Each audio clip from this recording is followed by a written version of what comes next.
நான் பெற்ற செல்வமே சொந்தம் என்று உன்னை விட்டால் யாரும் இல்லை. நாள்தோறும் அம்மாடி கண்ணீர் சிந்த கண்ணில் இன்னும் நீரும் இல்லை.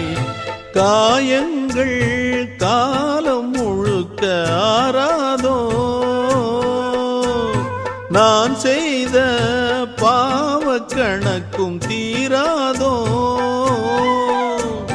மகிழம்பூவே எந்தன் மணிமுத்தே, குழலை போலே தினம் மழலை பேசும் இளம் பூங்கொத்தே பூங்கொத்தே. ஒரு சந்தன காட்டுக்குள்ளே முழு சந்திரன் காயையிலே குயிலு குஞ்சு தூங்கட்டுமே ராத்திரி வேளையிலே. கண்முழிச்சு நான் இருப்பேன் கண்ணே உன்